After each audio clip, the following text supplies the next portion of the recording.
All right, we'll call the meeting to order. And is there any, I see we have a couple members of the public. Is there any public comment for items that are not on the agenda?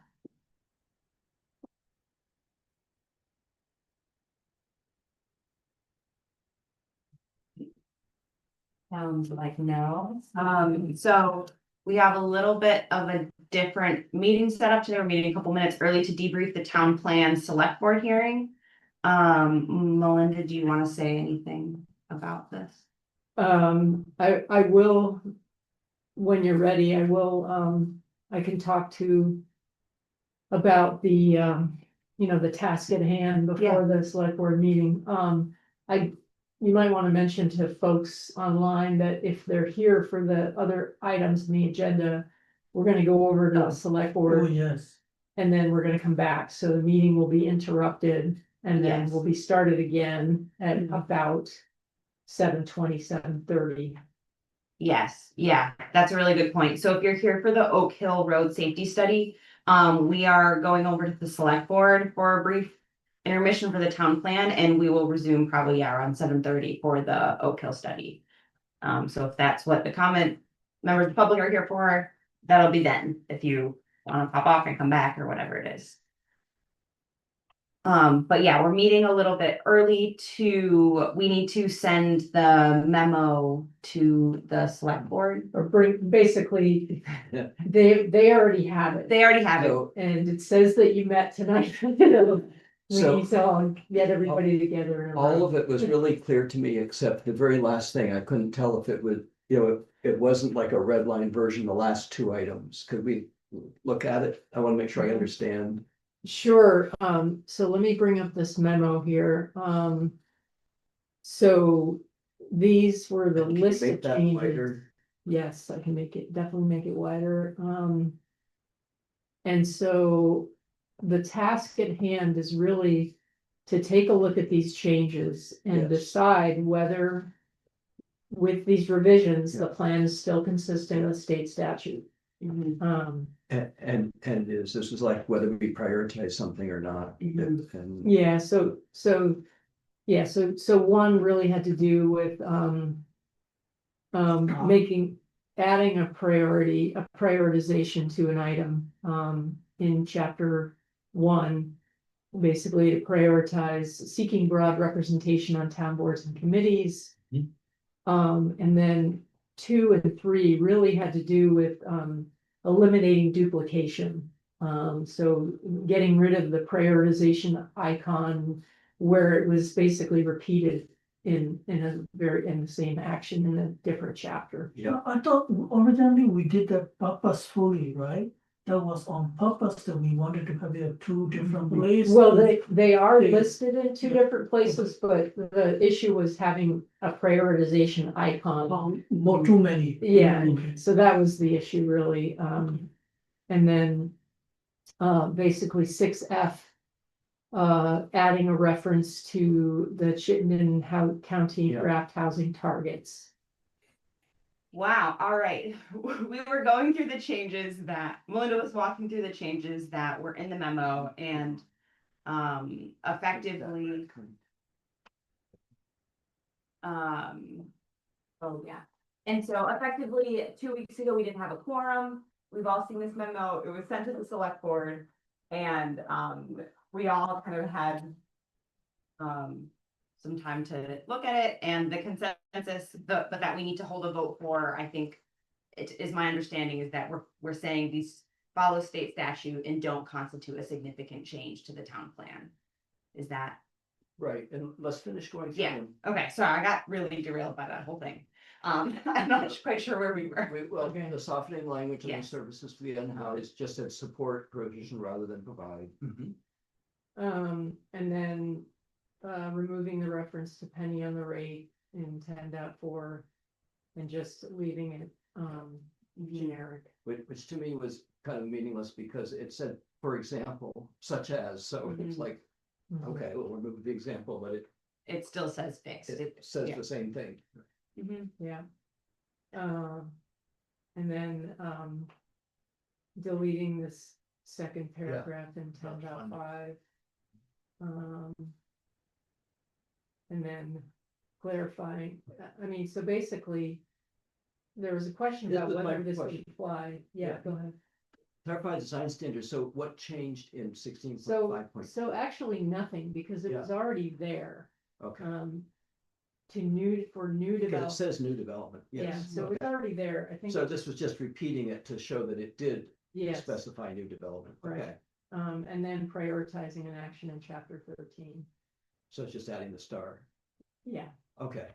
Those two, I was uncertain if something Mhm. changed other than, Yeah, I don't see anything substantive in those changes. no, do we need to vote? yeah, why don't you take a vote, so basically. If. If you believe that, or the motion should be, I guess that the planning commission. Has considered these changes and believes that that the plan as a whole still complies with the goals of state statute related to Mhm. comprehensive planning. Do we have a So motion? moved, Okay, Indeed, and I'll second that. all in favor? this recording. Aye. So we have your words. No, we don't find. Jill dropped from the meeting though, because she wasn't sure. Yeah, Okay. But that's 1, 2, 3, 4, 5. So we are a quorum with me. Oh, yep. Okay, we have a quorum with 5 and no abstentions or nays. We just need 4, right? Yeah. Okay, okay. Great. So that takes care of that. Thank you. then now we adjourn already, or what Yep. else? Do you want to continue with the rest of what? Should we head over to the select board? Do we think they're gonna be on time or do we want to squeeze minutes in? I think we should do those minutes in, right? Those are simple Yeah, stuff. because I don't believe that They're there yet. that they're there yet. Cool. Let's look at the minutes. Okay. Second, minutes.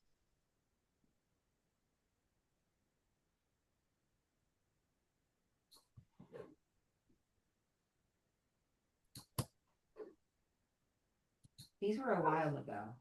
Yeah, Okay. June 17th or something. I thought it was a mistake and then I looked and we don't have minutes for.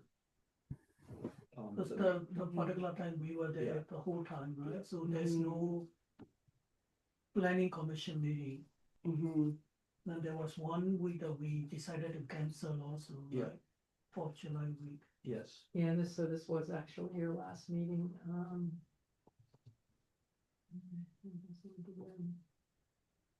So, yeah, nothing's name.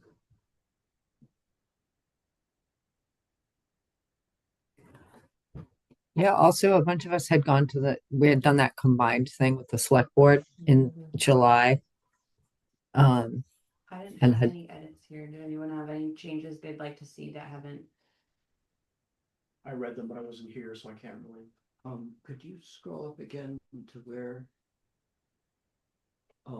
It said something about the volunteer policy. I wanted to make sure I wasn't missing something. Coordination and volunteer. Oh, no, that's. COI ordinance, conflict of interest ordinance. Yes, yeah, okay. Yep. Good.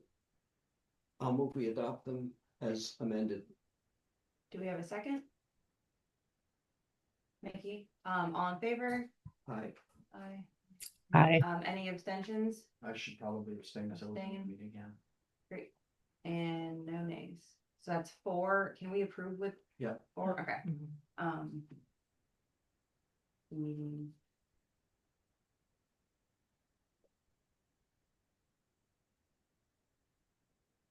And look, if you get a chance, Melinda, if you pull up the rest of the agenda, Yeah, and so up next is the select board public hearing. For the 2025 comprehensive plan. and then the Oak Hill And then- safety study, like at 7:30 or whenever we get back. Yeah. Mhm. Mhm. do you have a sense of how far behind they are, or if it would just be good to head over? It might be good to head over. Yeah. Just in case. Yeah. Helen, is that Helen? Yeah. Are you here for the safety study? I'm sorry, she. Okay, she was in here earlier, we Yes. told her what's going on, so I'm not paying attention. Okay, Mhm. So yeah, she knows that we're gonna break and come Okay. back. Yeah, We're gonna we'll take be, a break, we'll come back, okay? we'll be back at 7:30 for the safety study. we'll be back at 7:30. Can't hear. We can't hear you, but, You all mute. Right behind us. All right. This one is shared. And, I'm gonna go right to the safety study.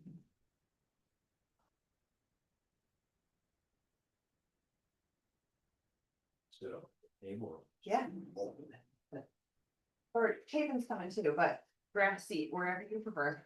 So yeah, I'll sit. All back right. there. This is fine. No, you have plenty. Sure. All right. So, we are reconvening after going to visit the select board. So I'm not mistaken at all.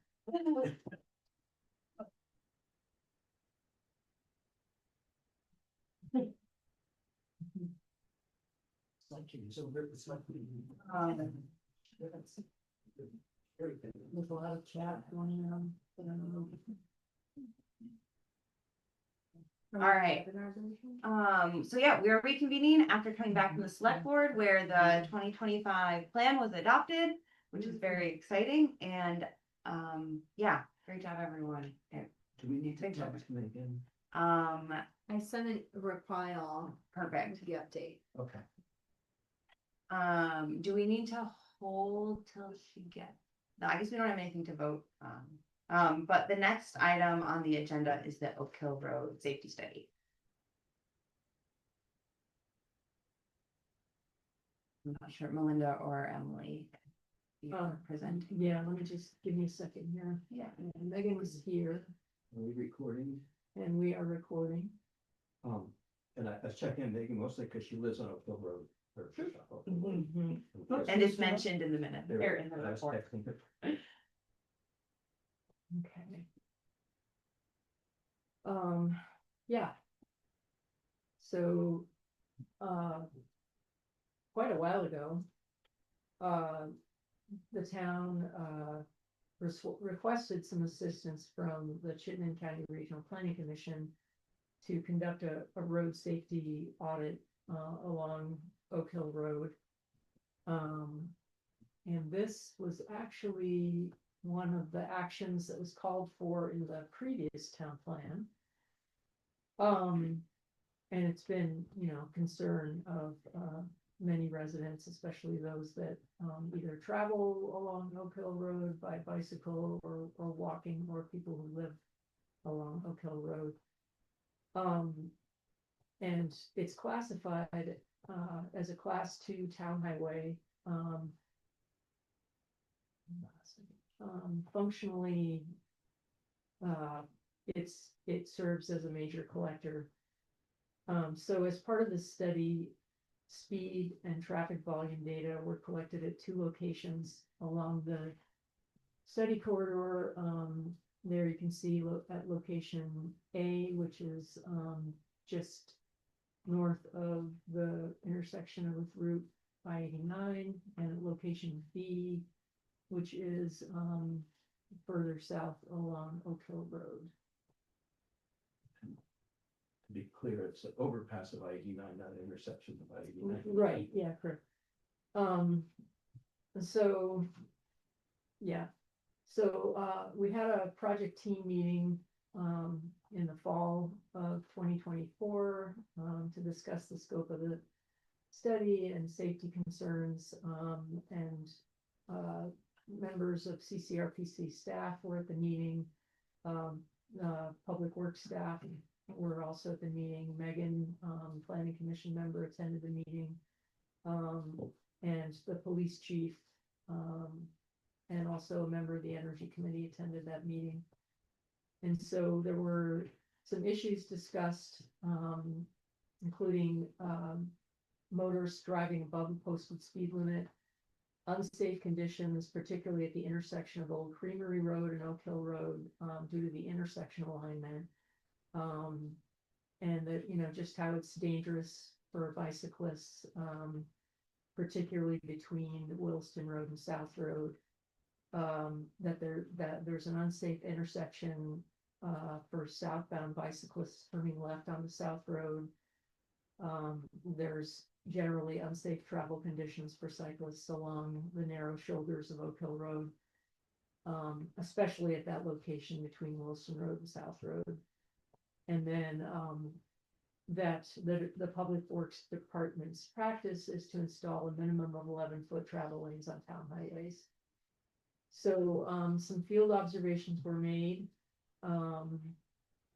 And, you know, notably, the speed limit is 35 between Wilson Road and South Road, 40 miles between South Road, and approximately 25-40 Oak Hill Road. Some of the vegetation along Oak Hill Road obstructs view of oncoming traffic for motorists, especially stopping at the Old Creamery Road approach. And then, the beginning of the 35-mile-per-hour speed zone in the northbound direction near South Road doesn't align with the ending of the same speed zone in the southbound direction. And then there's also just not enough pavement width available for bicyclists traveling southbound near the I-89 bridge to make a left turn onto South Road. And here are some photos. So they collected a bunch of traffic volume and speed data, and which are attached at the end of the report, using an automatic traffic recorder.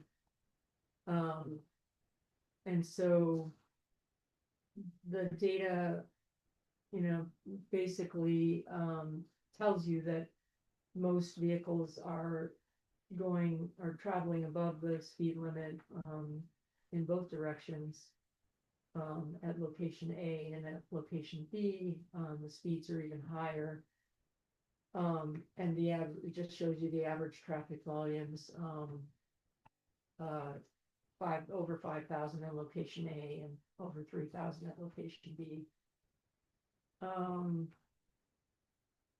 So let's see. And then the crash history was also reviewed between 2019 and 2024. And the crash reports came from the Williston Police Department and the Vermont Agency of Transportation. There have been 14 crashes reported in the last 5 years along Oak Hill Road, 5 crashes at the intersection of Oak Hill Road and Williston Road, Route 2.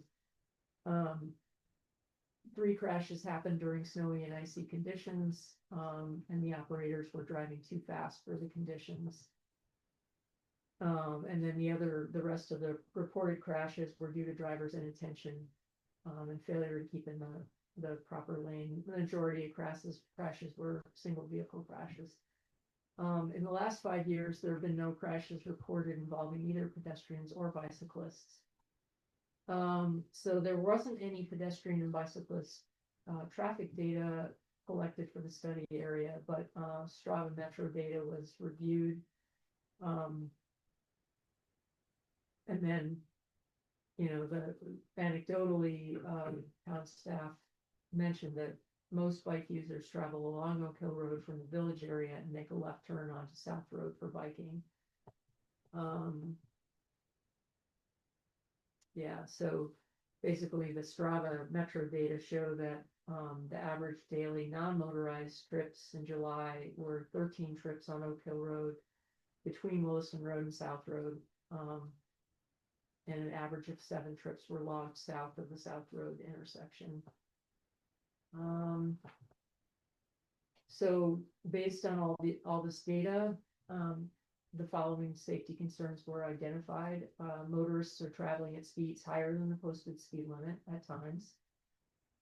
High traffic speeds and lack of adequate shoulders could be hazardous for pedestrians and bicyclists. And limited sight distance at the intersection of Old Creamery Road, Partridge Hill Road, and Butternut Road, also pose hazardous conditions for motorists. So there were some, low cost and short-term safety improvements recommended, one of which is to remove or clear the vegetation at Old Creamery Road, Partridge Road, and Butternut Road to improve sight distance in both travel directions. Another was to remove the 30-mile-per-hour sign, with the end plaque in the southbound direction near the South Road intersection. Relocate the existing northbound 35-mile-per-hour sign, located to the north of South Road intersection to the south, aligned with the southbound 40-mile-per-hour sign location. Install bicycle allowed use of full lane signs at appropriate locations between Williston Road and South Road segment in both directions. Install bicycle passing clearance signs with 4-foot minimum clearance at appropriate locations in predominant bike traffic segment between Williston Road and South Road in both directions.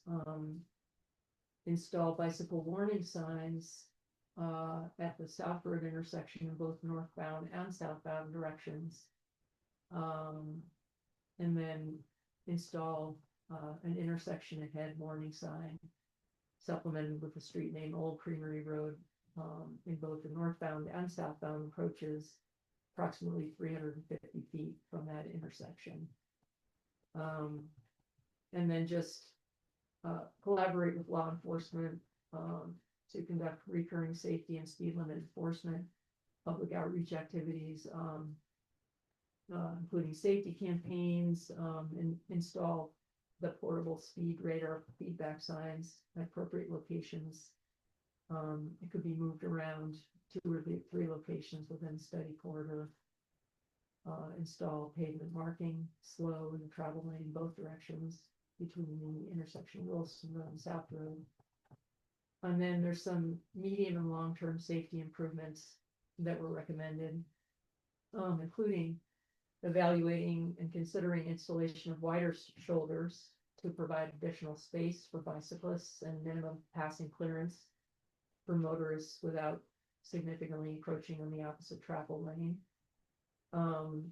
Evaluate and consider the appropriateness of long-term traffic calming measures for the 35-mile-per-hour speed limit zone segment of Oak Hill Road, including vertical deflections such as speed tables, speed humps, raised intersections, and horizontal travel lane shifts such as median island, road narrowing, or chicanes.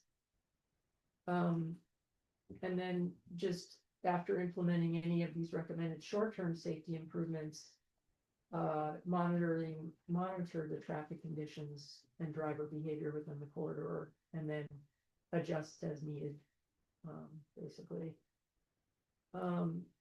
So that's, and this just shows you the layout of the recommended signage. And that's about it. The rest of it is just the tables and the data. So yes, that's a summary of the report.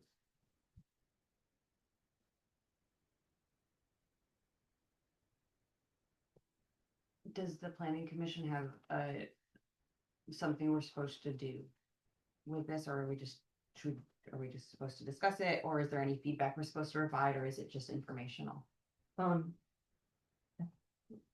I think discuss it and then provide feedback if you would like to provide feedback. Yeah.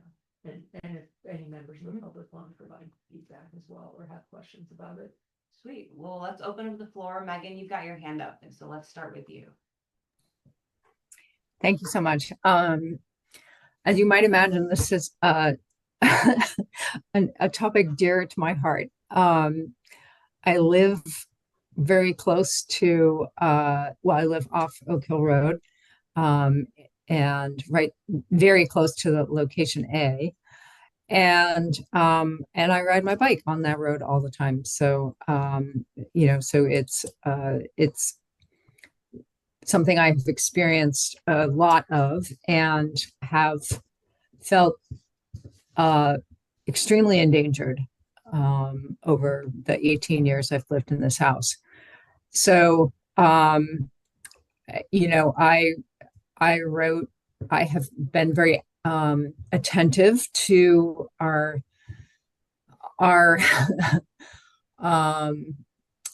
I guess the question of Oak Hill Road for a long time, and was disappointed that we hadn't made more progress given that it was in the previous town plan.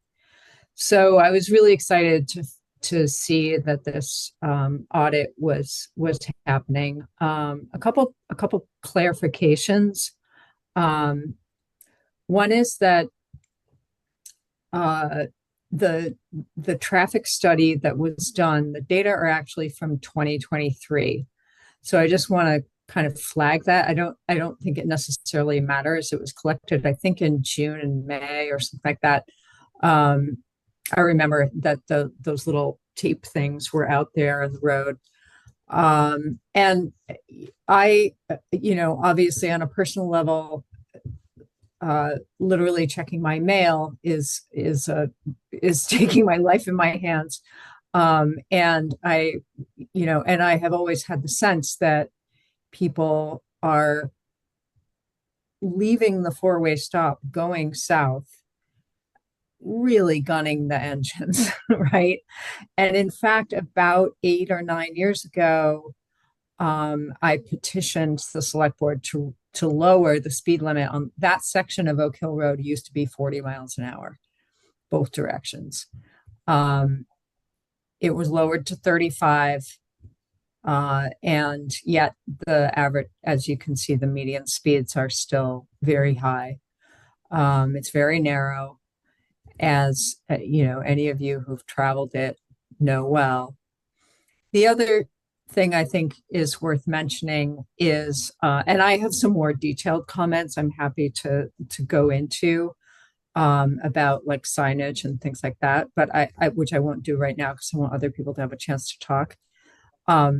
But I think that we really need to pay attention to the fact that this section in particular between Williston Road and South Road, having 5,000 cars a day, that is, you know, way out of proportion for the way that the road is built, and for the ways that village residents in particular use it for non-vehicular uses. I see runners there all the time. There are people who walk it, and it's really unsafe at the current speeds. So, so as I said, I have more comments and more details that I would love to share my thoughts on, but I know that there are probably others who would like to contribute, and I see that we have some members of the public as well. Thanks, Megan. Any members of the public? If you want planning commission to go first, I can wait. It's up to you. Let's hear it, just to state your name, so. Yeah, so I'm Dave Vandell. I live near the intersection of Old Creamery and Oak Hill Road on the east side. I grew up on Oak Hill Road and I lived there for many, many years. So I have some comments, and in no specific order. I'll try to go through it quickly, but there are things I think the planning commission should consider and some things that I think are missing from that report. I think speed and volume data should be collected further south. I think residents certainly have the impression that as you travel south, cars pick up speed. I don't disagree with any of the conclusions or the concerns around the thruway in that intersection, but it is in some ways almost a more difficult problem because of the width of the shoulders. There is the impression, again, I think I represent a lot of people in saying there is inadequate enforcement.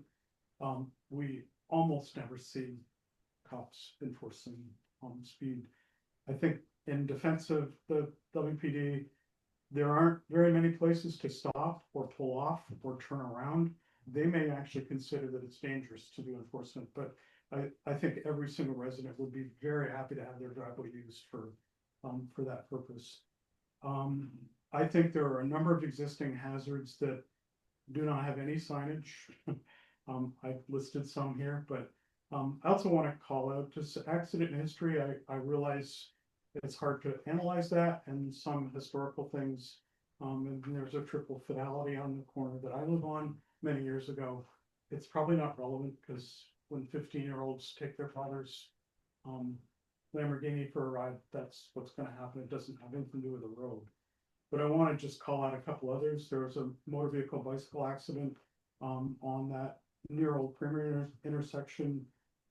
And I know the people involved actually fairly well. The person who was driving the vehicle, I know many people may have heard, no, the bike got run off the road. That isn't actually what happened.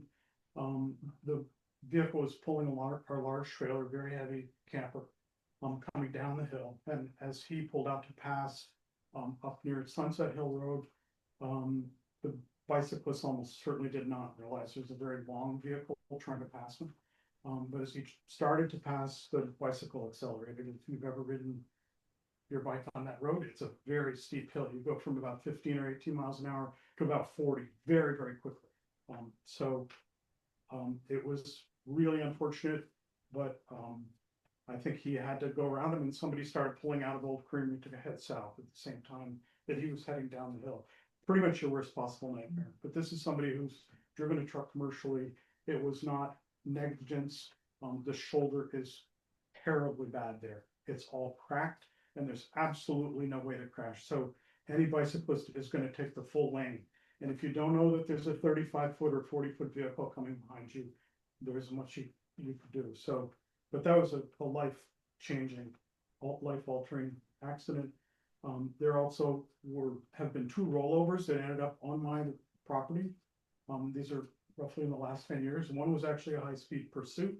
I don't know if that counts. I don't know how many of those actually happened in Williston, but one of them ended up on my lawn. The other one was also speed related on the corner near that 1506 and 1631 where I live. But simply inattentive. There's also 2 car, and I didn't find very many of these in the state traffic lookup thing for accidents. There's something wrong with that, or maybe I wasn't searching it correctly, but there's actually a 2-car accident that probably was caused by the road at that same corners. And what happened was a vehicle that was southbound caught the inner edge of the going around on the inside of the curve, the lip at the edge of when they pave it is often 4 inches, and it threw out of control into an oncoming vehicle. That was a very serious accident, very serious injuries. So I realize looking at the last few years is kind of what you have to look at, but there have been some really serious accidents that deserve consideration. I think you might want to consider 35-mile-an-hour speed reduction, maybe a third of a mile in either direction from Old Creamery. It's going to be very hard to address that intersection. I feel like speed is the problem for most of these accidents. There are plenty of others. A lot of other cars go off. Usually it's drive hazardous condition, slippery conditions and CDU students and stuff that don't know how to drive. The cyclist issue, I won't reiterate. I don't know why you can't stripe a 2-foot wide bike lane from the village all the way to Thomas Chittenden. It's not going to really change much, but it might get people's attention. It's just as a traffic calming measure, just a suggestion. I agree with the suggestion that the speed limit could be reduced all the way to Thomas Chittenden or a little bit beyond that. And also Stuart Meyer, who lives on Partridge Hill, rides his bike regularly. Also, he's in Alaska, but he asked me to convey the same suggestion. Blind driveways. Earlier today, I took a ride on this section. There are 20 driveways where at least I would consider that most of a vehicle or all of the vehicle is going to be hidden, pulling out.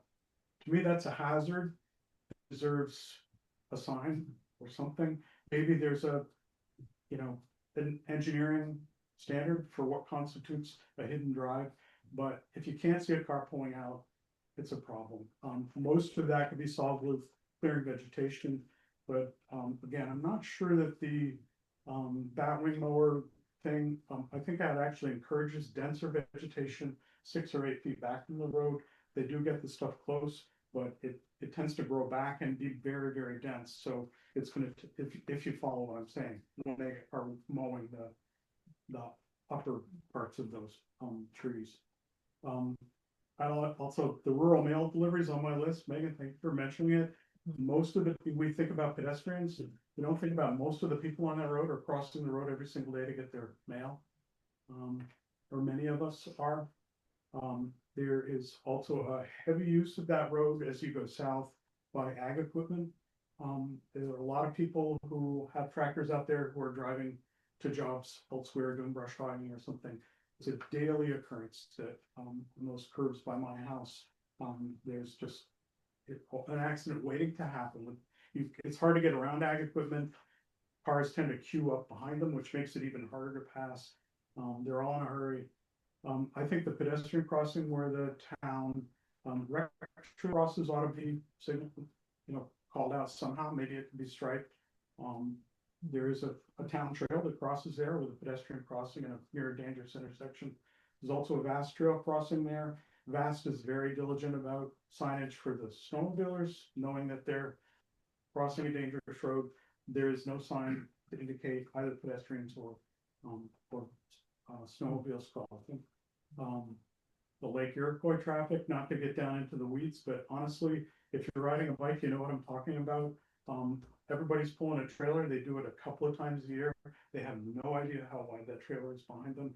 That's a real hazard when you can't pull over. I mean, the vehicle can't pull over to go around the bicycle, and they don't know how wide their trailer is behind them. That's also an accident. UVM ski team is out already, doing roller skis in this area on Oak Hill Road. That's a real town also. It's not just pedestrians. One of my solutions, you're not gonna like it, but I'm gonna suggest it anyway, as a speed cam. Honestly, if, in my opinion, enforcement and speed is the biggest part of the problem. There are certainly some roadway problems that need to be addressed. The state is initiating a program, or has initiated a program for work zones, using speed cams to see how that would fly. My suggestion is, I mean, you could rent these for $400 a month. For a 4-year or 3-year lease. I looked it up, and I don't think you necessarily have to find people. I think picture of your car, just like the tolls, in New York, picture of your car with you driving it, and a letter that says you were caught speeding without a fine. I'm not sure the legislature necessarily would have to approve that if the WPD was just warning people. And maybe at the end of the 18-month trial, if they decide speed cams are okay in Vermont, Williston will be locked and ready to go. That would pay for itself in about 2 months. And finally, I think the paving has got to include the shoulder work where that lip of the pavement ends. There's typically anywhere from a 3 to 5 inch drop off, which bicycle, motorcycle, almost anything, it's just about deadly. Even if you're just pulling over to stop, it's dangerous. So, not to mention cars where, in my opinion, there have been several accidents caused by that exact problem. So, anyway, thank you for listening to me, and thank you for doing this study. I appreciate it. Thank you. Thank you. Thanks for sharing. Who's up next? Go for it. Well, first of all, my name Yep. is Ken Pigeon, and I actually live on Pumpkin Hill Road, which isn't really right off South. Well, it's off South Road, but it's not up Oak Hill. But I am a cyclist, and I fairly regularly, including tonight, I rode from the south intersection of South Road to Pondbrook Road and around, came back around. So, but the point is that I do ride that area in front of Dave's sometimes, frequently, or coming up the hill out of the Four Corners up to the bridge and turn at South Road. So I know that experience. I can say that that when you're on the bridge, you feel like you have a ton of room, because you do. Then you're going up there, you have no room, and then it comes back to nothing. And one of the points, like what Dave was saying about the width of the shoulder being an issue, the best part of my ride when I'm Oak Hill Road is when I'm in St. George and Heinsberg. it's a shame that our community doesn't have as good a road for pedestrians and cyclists as they do in St. George and Heinsberg. They have probably close to a 3-foot shoulder, which is a nice comfortable width for riding. And you know that the cars, even if they feel crowded with oncoming traffic, that everyone kind of has their lane. On the rest of Oak Hill, on the Williston side, the best part is the bridge. But you can't travel that fast because it is rough and you're turning, but it's exceptionally challenging on Oak Hill Road in the Williston side. Now, another thing I wanted to ask, if Linda, you could go to the page that shows the speeding charts. And I think that was very revealing to me when I reviewed it, that there were so many people traveling in excess of 70 miles an hour on a daily Yeah, basis. that was shocking. Yes. When you hit that stretch, like I bike it regularly, like fairly regularly also, you hit that stretch and visually as a car, you're like, it's wide open. And as a, like, people just Right, fly, right. like there's nothing visually. There's one of the data sheets at the end of the appendices. Mhm. And I think it's a enforcement issue, but if you look at any one of the charts, see there, now, let's see, are we in the Greater than right? 70 miles per hour, that, see, Mhm. there's 3 of them there. Right, greater than 70, In that one day. and there's nobody in the greater than 65.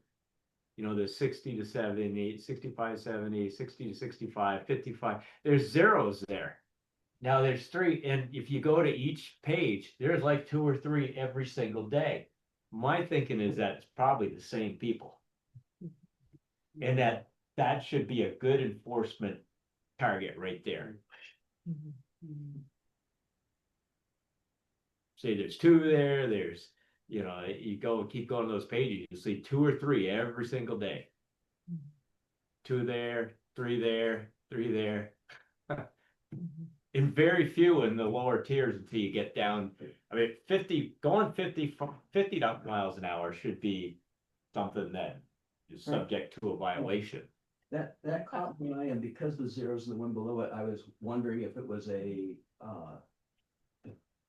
because somebody has a double axle and it's counting, if it trips it up wrong, you know what I mean? If there's I wondered if it was a 35 mile per hour going. I don't know how they measure these. Do they measure them with the, It's with the 2 strips. is that how they measure speed? Rubber tubing. And I wondered if it's those are possibly an anomaly, but I don't know. I think that I can ask, Mm. I can ask the CCRPC about that. Because first that shocked me, I thought, wait a minute, people going 70 there, and where those are, Well, we know they do. It doesn't shock me at all. We know they do. I would have to agree with Ken. I think they're the same people. I could tell you what color the cars are. Yeah, you can. Do you have any comments? I'm just going around the room. No, You want to finish up? Helen. Helen, you. I do. I have a comment. I appreciate everything that Megan, David, and Ken said, and I agree with all of it.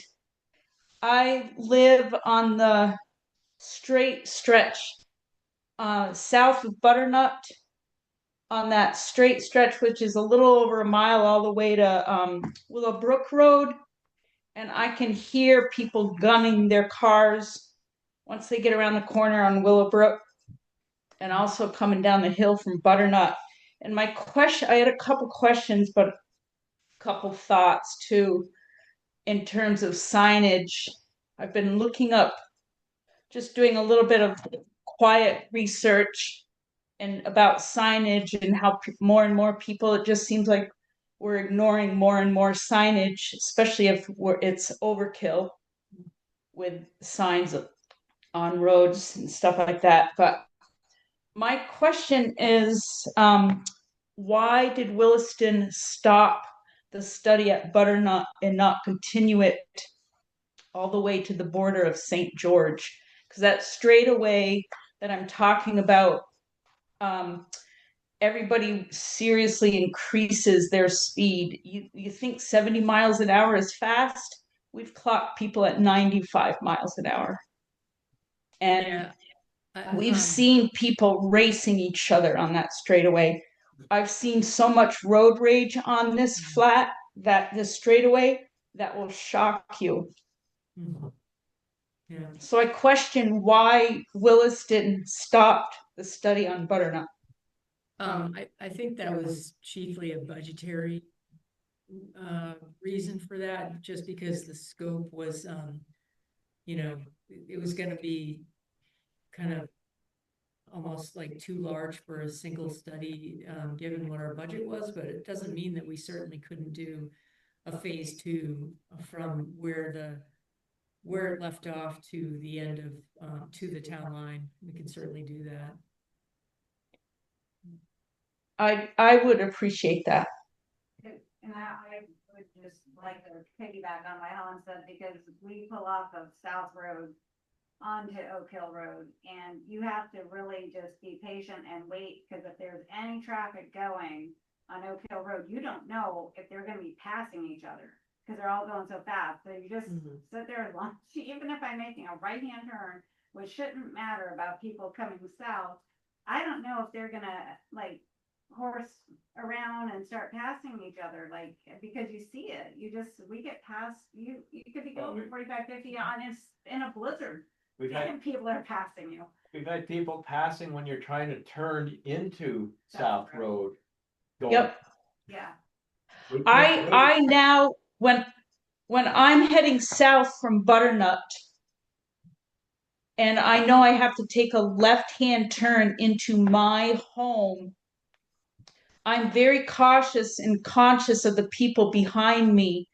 And if I see them starting to pass me, even if I'm still 3/4 of a mile away from my home, I put my blinker on just so they won't pass me, because I'm like, first of all, it's a no passing zone, and people pass on this straightaway every day, all day, and they're passing very fast.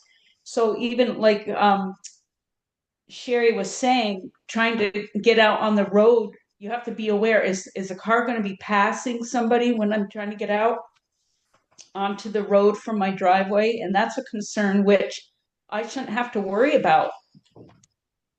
And especially thinking of bikers, like Ken was saying, I've seen some pretty scary moments with cars passing bikers on this flat, this straightaway, that has me very concerned. I've seen a truck pull out in front of a car because the car was going too slow, and the truck stopping in the middle of the road so that car couldn't pass the truck. The driver of the truck gets out of the car, starts banging on the car window. This person has to roll down the window, and he's swearing at her, telling her to stop going so slow and looking around, or whatever he's saying. And that's just one of many road rages I've seen on this straightaway. So thank you, Melinda, for saying that it could be a future part of the concern of Williston. And I really think it should be attached to this study as a serious consideration to bring it to the forefront of safety for the whole of Oak Hill and for everybody who uses it, not just cars, but bikers, runners, UVM. I've seen the ski team already using it. And I worry, especially with more and more traffic on the road now that school's coming. It's pretty scary living on this straightaway. And I cross the road every day at least 10 to 15 times with my work here. Jason, did you have a comment? Yes, first of all, I really appreciated all the comments because I feel like they're all constructive and good. And I have one question which Megan might be able to answer. In the notes from the meeting, it mentioned that the Public Works stripes 11-foot lanes. Why was that in the notes?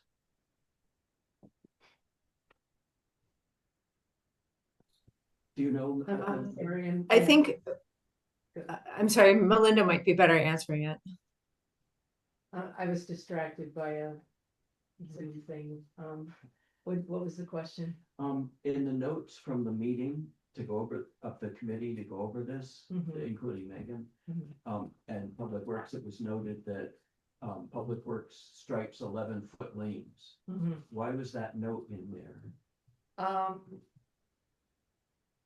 It just came up in the conversation and. I was trying to figure out if it was because they were saying they couldn't stripe a bike lane because it would reduce it, perhaps along that. I believe that was, I believe that. Or whether they were saying that it's what, they don't, fill the shoulder because they only worry about the first 11 feet from the center line. I was trying to understand.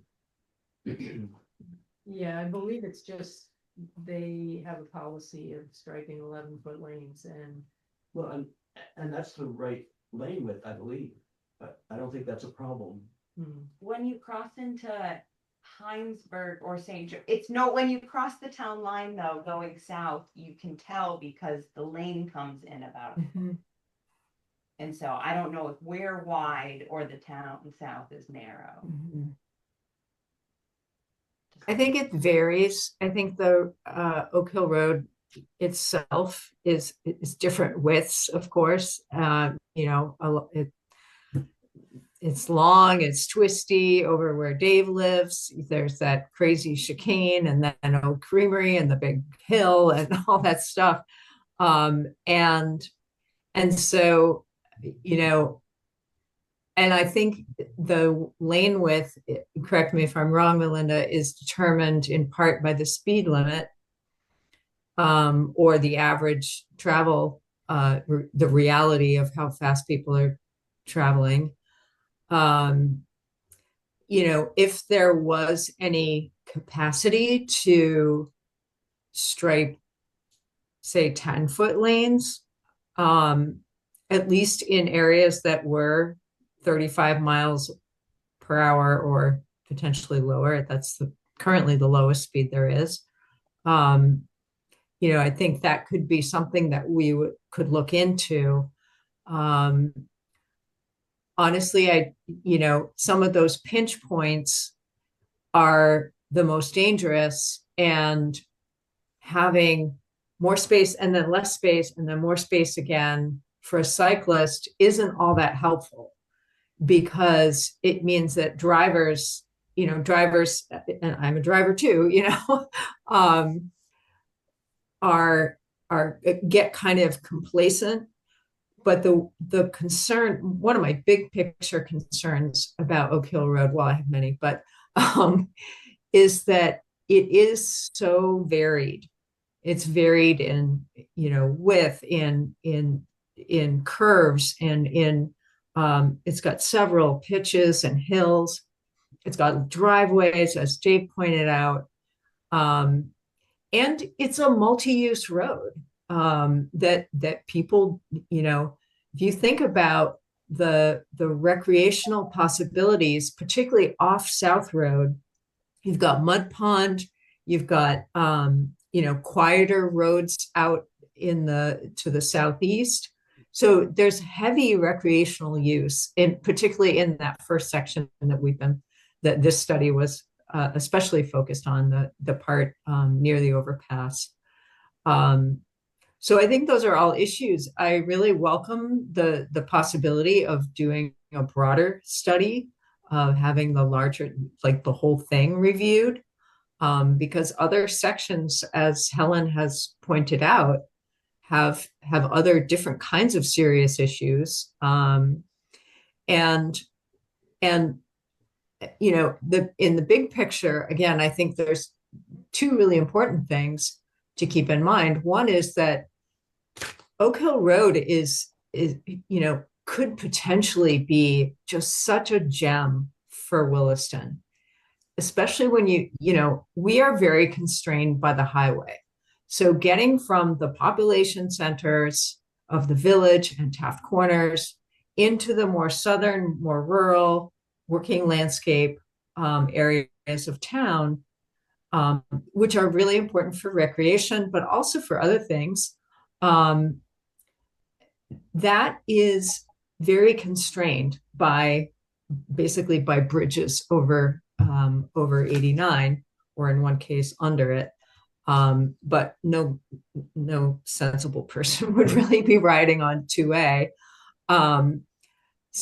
Interesting to me is that South Brownell has far less bike traffic, which I totally understand. I wouldn't want to ride on that, partly because of what happens farther south. But the speed limit is 30.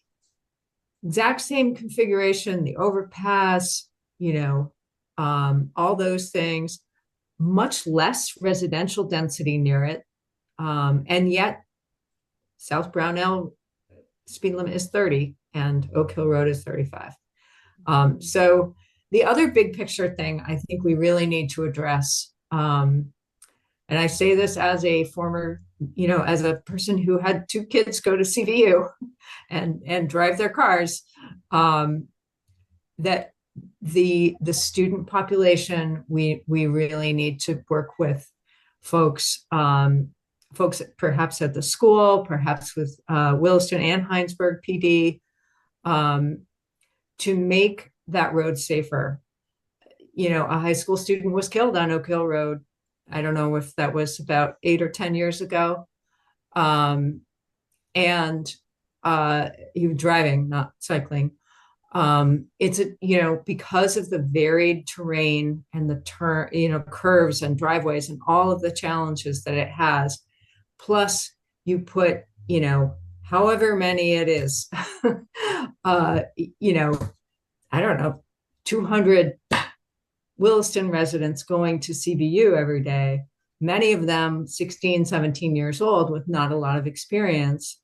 That is just going to be a very challenging road already. And I think we would all be horrified, of course, if there was another fatality.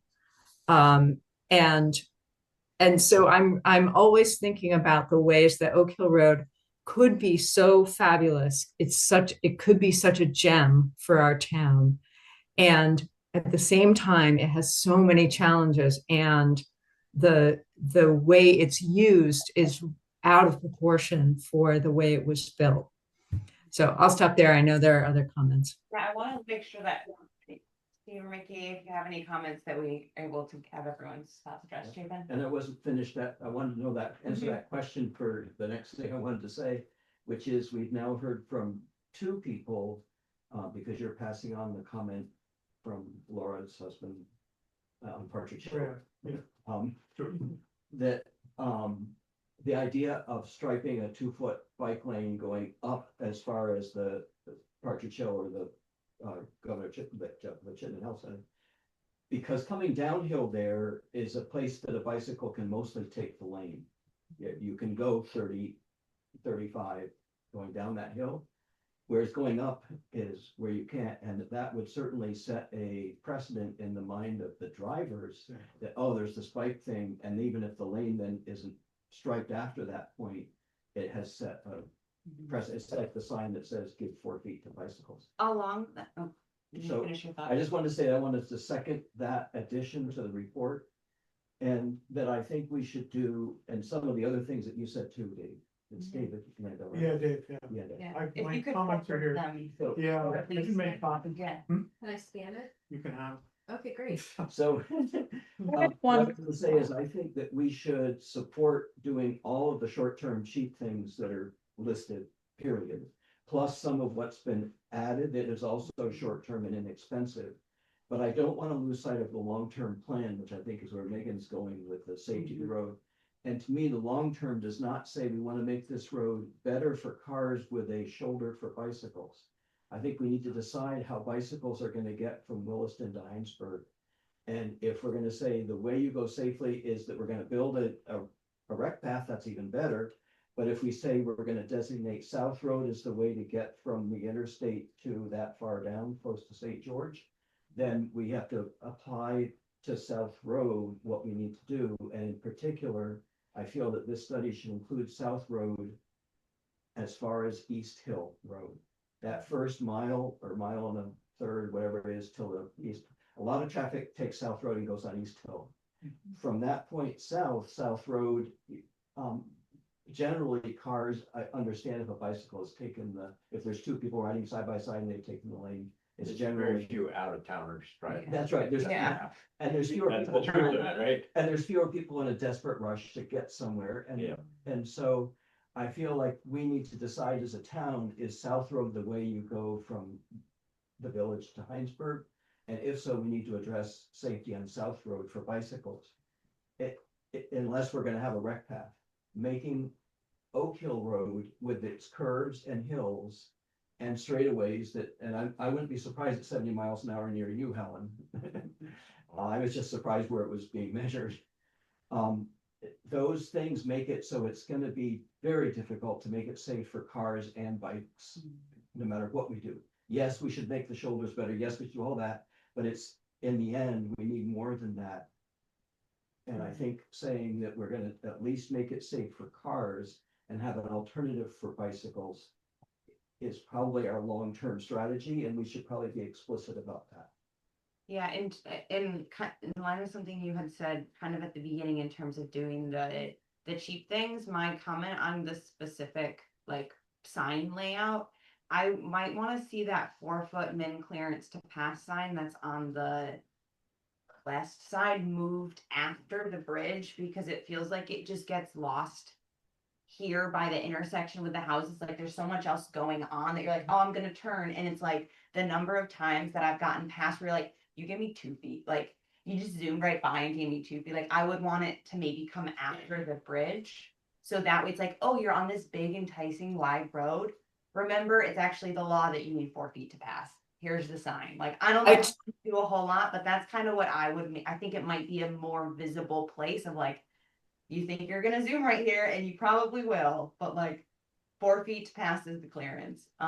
So I think that would be my comment. that sign is already there right now, isn't It it? is. I did. It was put up. Yeah. It Yeah. was really recent. I was like, Yeah. awesome. So And honestly, I'm sorry, but I have to disagree on a couple Yeah. things because first of all, going up the hill to the overpass is one of the places where we most desperately need the state law is 4 feet passing. So that is a place where we really need it. I think there should be more signs along Oak Hill Road, like farther south too. And what and I also want to speak to something Chapin mentioned. First of all, most recreational cyclists already use South Road. However, it dumps you right back onto Oak Hill Road, and it's farther south, but not enough. And I worry about sending the message that, oh, this section of Oak Hill Road is not for cyclists, because that means that we can't get to Butternut, or we can't go to Old Creamery or something like that. And so I really don't want to give up that section. And I mean, yes, we already all know that South Road is preferred. If you look at Strava data, it's much more, it's like a thicker, redder line on the maps. The other thing I just want to quickly mention is there's no way they're going to put a 2-foot bike lane or anything like that on Oak Hill Road in that section. It would create essentially a 9-foot travel lane, which isn't going to happen. What I would prefer is that we had the sharrows anywhere, particularly where cyclists are descending. So yes, I routinely go 30 miles an hour coming down from the overpass, heading north to the 4-way stop. But I need a sign that says bikes may use full lane, not 4 feet to pass. Because when I'm going downhill, that section, this literally happened to me 2 days after the new sign was put in. We currently have, there's this sign at the top of the overpass. It says no passing. And then it says 4-foot minimum clearance to pass bikes. It doesn't make any sense. We need to take that one out and say bikes may use full lane.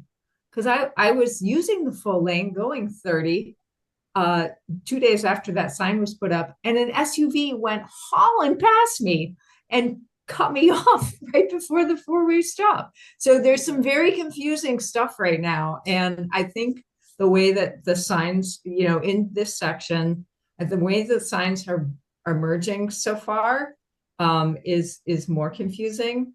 And I think we need to kind of, I don't want to belabor the point tonight, but I think we need to kind of have a little bit more feedback. I've been in touch with the CCRPC folks.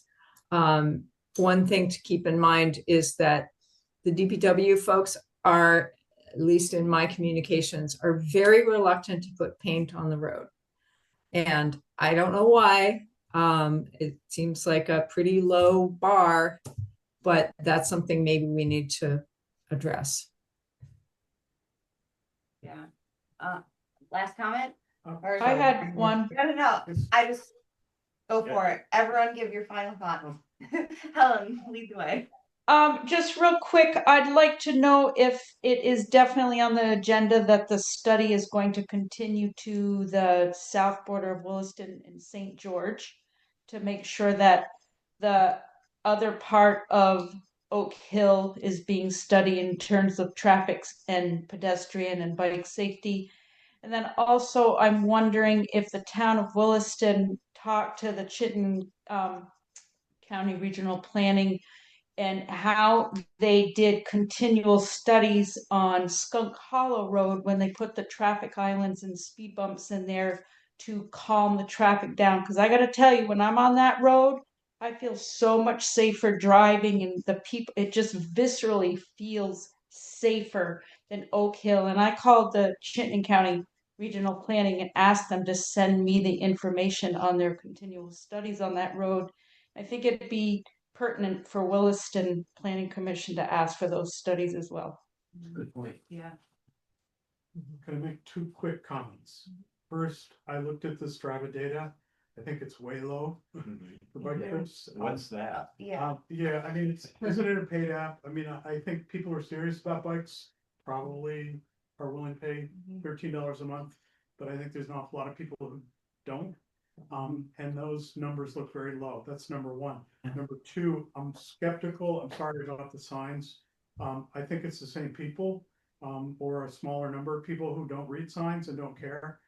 We have lived on two locations on that chicane. When we were building our current house, we lived in the one across the road. And in both locations, we had problems with school bus stops. Those are blind curves. And the town installed school bus stop ahead signs. If that's some of the only warning signs are there, had absolutely no effect, zero. And we could not safely have the school bus stop. We had to drive our kids to school. I think when you have too many signs, people just don't bother. They just go away. But I mean, if a school bus stop ahead doesn't get you to slow down, Right. What's going to? there's a real problem. There's. And it does. Yeah. All good points, David. I agree. And I wanted to point out that 9 foot, I don't think the committee should be proposing 9 foot, anything but the 11 foot. The 2 foot gets added on to the shoulder. Or, and you say, I heard 2 foot, I think it's a minimum of 2.5 and more like 3 to be comfortable. You got to figure a size of a person riding their bike, filling that lane. And that's not really 2 feet. Great. Thank you for the great discussion, all of the comments. This has been really good to hear all of the feedback, and someone who bikes also on that road a lot, something I resonate with. Melinda, what is like next steps, or where we can direct further questions, or like, for example, the Skunk Hollow, like kind of that study information, or things like that, like kind of what are the next steps and what do we do with this information, and where can we kind of collate everything that we said to share back with them? Sure. So I can definitely reach out to CCRPC to, see if they can provide some information related to the Skunk Hollow configurations. And also ask them, about just, trying, basically asking them how much, it would be to do phase 2 of this, for starters. And then, we can consolidate the feedback, into some kind of a summary memo and share it with, Public Works and, the manager. And then, I think that, we could also share that out to folks who attended the meeting tonight. Melinda, what about the short-term, lower cost items that came out of the report, like cutting the brush back and things like that? Yeah, I believe, well, Bruce has definitely seen this memo, and he's, started to implement some of those, but perhaps maybe should have waited for some feedback before, doing that. But anyway, yeah, so I know that he's implementing some of the low-cost measures, and, I guess just, including that in any memo, the planning commission might write to, like, the town manager, just saying you recommend that all these low cost measures be implemented, or whatever, whatever you want to say, would be the next step. Thank you. Mhm. We should decide at some point, Mhm. the new town plan has this on it too. Mhm. And we should decide, is this something we check off of what we've done now, or is this a part, where does the next 8 years require us? Excuse me, what additional steps are we expecting in the next 8 years? Not just, because this is not, This isn't it. Mhm. Yeah. this is a start. Mhm. Yes. Okay. Great. Good. Excellent. Well, we will move on to, I think, our last meeting on the agenda. Thank you, everyone, for attending for the Oak Hill study and for the conversation that happened with it. And I'm sure you want to stay excited. Next topic, what is it? I think it's the annual report. We just have the annual report left. Well said, man. Appreciate it. Take care, buddy.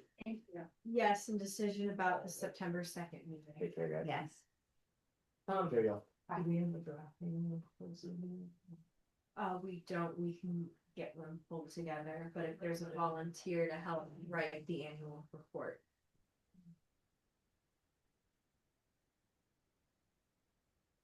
Any volunteers To do what? to write the annual report? You did. I already volunteered Oh. at our Okay. previous meeting, That's it? but I haven't done it yet, so. And I was gonna ask for an assistant. So if anyone, Yeah, I'm happy to. Great. What needs to, is Megan, are you aware of the date and everything, or do we need to talk about any part of it? well, I mean, I know that we always have a sort of ideal date, and then the reality is usually pretty different. Because it's supposed to be through June 30th, I think we should always. Yes. Put it in December, because this writing it in January doesn't make sense. Yeah, no, and I would love to, do it in like September. I also want to point out that many other departments include things that are after June 30th in their annual report. It Mhm. is strongly discouraged. And what I want to say is, it's a little disorienting often to our residents to read in March what was accomplished, and it leaves out what had happened in the previous 9 months. And Yeah. so I feel like if we could put a paragraph at the end saying, since June 30th, just so that it's acknowledging to the reader in March that we have not forgotten, or whatever, you know what I'm saying? There's a problem with that. My, yeah. Overlaps the town plan, I think in the planning report, if we could sneak a little line. Adopted August 2025 and FY, just at least for the town plan, to give that some closure in the annual report. Great. And then there were some materials that you were going to provide, that would go in. And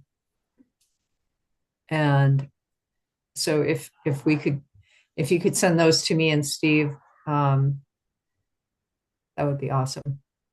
Mhm. Yeah. Do you know what materials you're providing? Yes, the summary of the minutes, yeah. Sweet. All right, sounds like we're on track there. Great.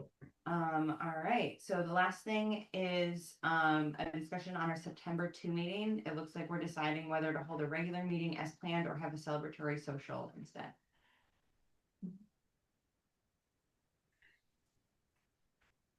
Do we have any urgent matter to discuss?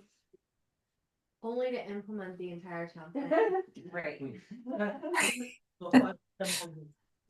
Take a breath. Mhm. So that's the day after Labor Day. Mhm. Yep, it's the day after Labor Day. If we were to do a social, it doesn't have to be 7, if earlier is better for folks, like a 6 o'clock thing. We could see if the library is available, or if it's nice outside, the park pavilion or something. Oh, yeah. That pavilion's looking pretty nice. It sure is. There were, summer camps gathering under there at the picnic tables for snack this one. That's great.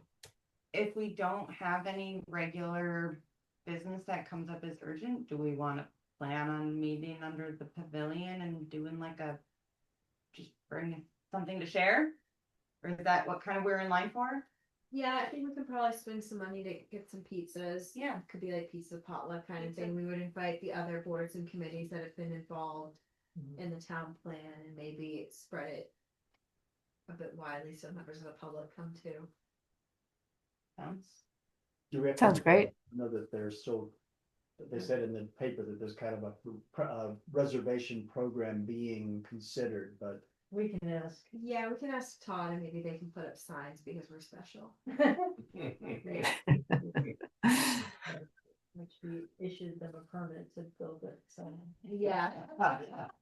Yeah. Permit that was issued after construction had begun, but I digress. Well, that sounds like a great idea. Does anyone have strong? it's great. I think it sounds great. Cool. Well, let's plan on that unless something urgent comes up that we really need to gather at 7 and have a public hearing. Is there any other decision that we need to officially? Does 6 o'clock sound better for folks than 7? Probably. Okay. Especially because by then it gets dark at 7. Yes. Not exactly, but. Yeah. Dusty. Yeah. Yep, 7:30. So yeah, 6 to 7 we'd be wrapped up before it gets dark. Sweet. Great. All right. All right. Do we have a motion to adjourn? So moved. All right. Thanks, everyone. Thank you. Congratulations. Thank you all. People wanted to be here, also, Woohoo! and just really well done. We all did great. Like, it's great to see it passed and take a deep breath. Yeah. You deserve it. Yep. Have a good one. Thank you, staff, too. Take care. all. Bye. Yeah, so much work.